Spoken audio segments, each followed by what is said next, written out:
first, fast, accurate. With Jennifer Copeland and Rick Shutt. You're watching WSBT-22 News at 6.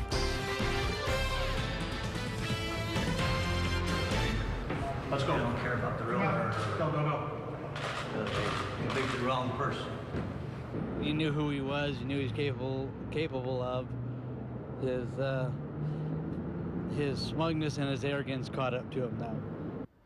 Reaction tonight from Phillip Geans and family members of the woman he's now convicted of killing. Jurors deliberated just 3 hours today before finding Geans guilty of a murder that happened 27 years ago. WSBT-22's Kelly Stopczynski has followed this trial for the past week. And Kelly, this is a cold case that has haunted our community for years.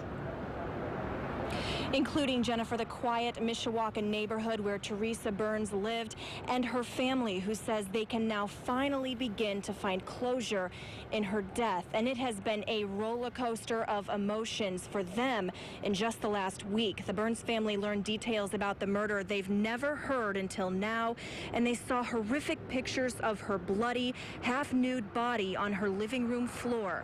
One common theme jurors had to wrestle with, though, throughout this trial were apparent memory problems with some of the 36 witnesses who testified.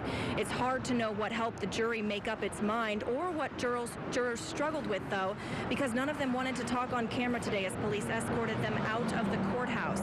Tonight, we have reaction from the original Mishawaka police detective who never let go of this case, even after he retired from that job, one of Geans' public defenders, and more reaction from Theresa Burns' brother. It changed the fabric of the community, the entire Mishawaka community at that time.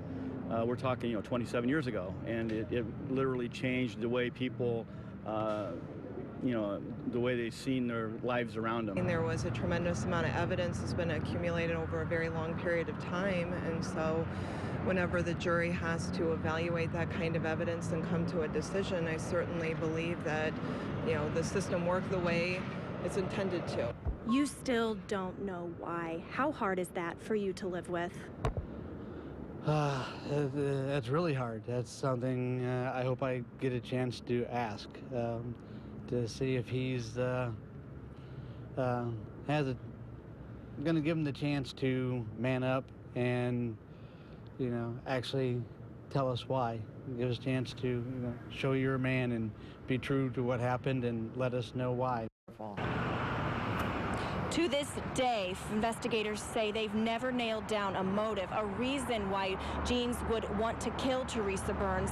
Geans' family members tell me throughout the trial they didn't even know if he was guilty or not, if he did it, but say they wanted closure as well. Phillip Geans' older brother told me that this has been devastating for their family, too.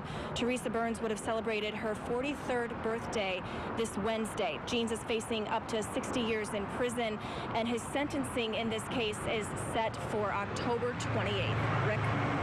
And obviously a motive, not something that was necessary for a guilty part in this, or a guilty verdict.